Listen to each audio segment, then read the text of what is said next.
I don't normally do stuff like this, but I'm gonna break character and say that we've hit some really cool milestones recently. Like, just got qualified for monetization, 1,500 subs. Like, I just want to say thanks. Like, I genuinely expected nothing from posting these little videos, and the fact that you all really like them or seem to enjoy them enough is really, really cool. So thank you. Likes, subs, watches, comments are, even more important now than ever. So appreciate everyone who watches and sends suggestions. Please do keep sending suggestions because I do like them and I do them. So today we're talking about passing development. Exciting. Jayson Tatum and Josh Jackson was like a debate during the 2017 draft. And I know like there was definitely something centered around their passing because like Tatum in college was really a pretty rough passer. The awareness was pretty low. Was just my major real takeaway. Like he was a guy who could really like get downhill and get by guys, but the decision making, the awareness, again, there is a pretty easy lay down here or kick to Grayson. Actually, no, just kidding. Isaac's there. Just kind of an easy lay right here. But Tatum opts for the skip, not noticing that this defender's in great position and is already tracking the ball that way. Just very much like a misplay there. And again, Tatum here instead has a wide open path to the corner. There is no, defender shading. The closest defender is like, half court away. This is, an easy three, but Tatum passes it up for a jumper. So his general awareness, decision making, was not good.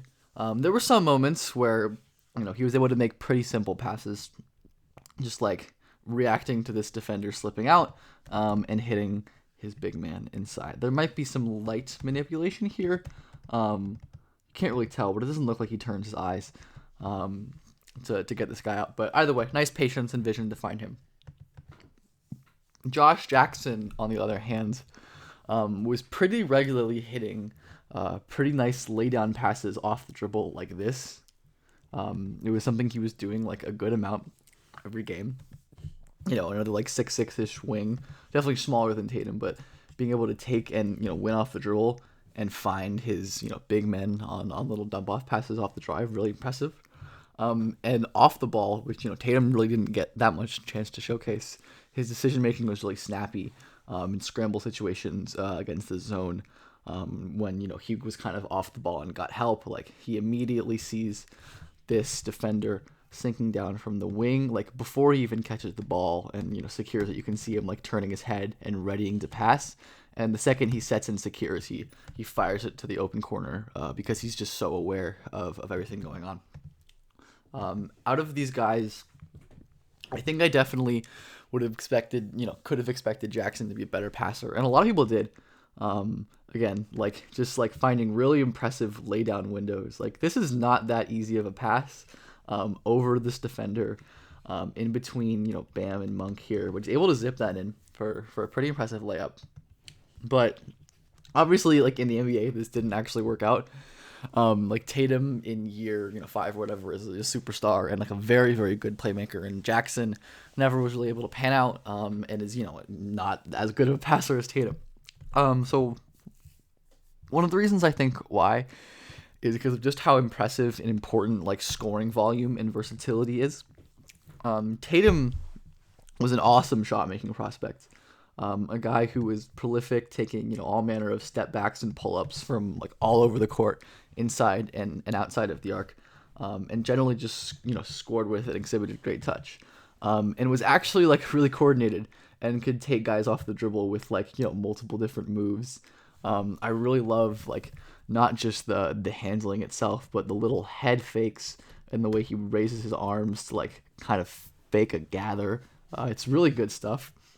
And I think because of this, Tatum was allowed to grow and to blossom, and to improve his passing by way of his scoring, by earning those on-ball reps because of the scoring, and because he draws so much help, the passing windows become easier. And obviously, Tatum in the league is like one of the most prolific pull-up shooters in basketball, and has turned into a like legitimate offensive driving threat. And all of this has really greatly expanded his passing game and his passing ability, which has been huge for his ascent like to true superstardom. Remember how slow and looping this pass was, where beyond the awareness, Tatum just kind of lofts it up there, and it gets picked.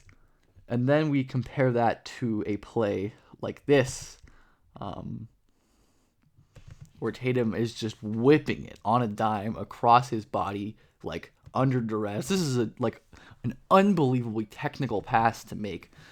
His momentum is going this way. The ball is going at a 90-degree angle. There's a man on him. This help is definitely sagging, but it is there. Just a gorgeous, gorgeous bullet path of a skip. And then remember this second play here, where Tatum, though this play again, where Tatum, wasn't reading this weak side X out defender properly. When we look, ahead 5 or 6 years, we see Tatum in a similar situation with an X out defender guarding 2v1 on the weak side, and again he fires to the corner, but this time Tatum has the awareness and the wherewithal to make a good decision and pass to the wing, which was left totally vacated because of that defender. Jackson, on the other hand, was not that kind of scorer. Scoring was his big issue, at least for me. As a prospect, like the shot wasn't that good. Like he shot like 50% from three something. Like it was obviously like pretty fake. Like the handle was shaky. And like a lot of his drives just looked like this, where despite his like great like traditional vertical run jump athleticism, he just wasn't able to consistently use his handle or his shiftiness or any manner of craft or patience to beat guys off of the dribble, and really score. And even if we go back to some of these positive plays for Jackson, some of these really impressive passes, you can see how early he picks up and like how common stuff like this is, where while he does find a great pass, if this defender sinks, or this defender stays home, he's stuck taking either a really awkward like long finger roll or trying to probably turning the ball over on a pass there. He seemed just like very wired to pass. He just like wasn't wired as a scorer.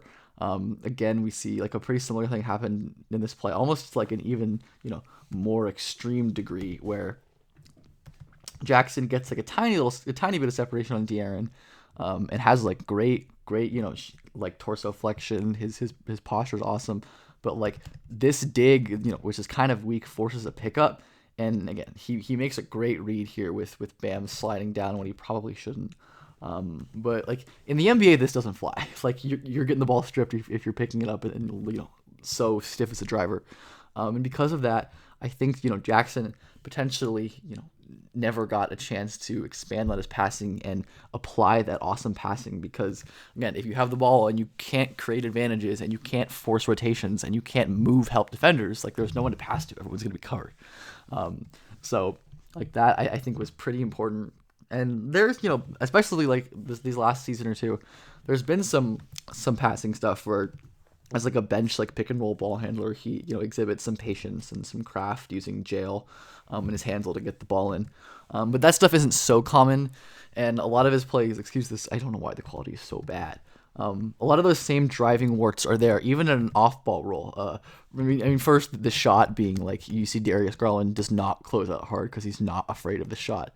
And again, he's stiff. There's no flexibility. He ends up losing his handle or attempting to pick up his dribble. Again, let's remember those dribble pickups from the even the highlight passes in college. He picked up early, and he wasn't able to create anything.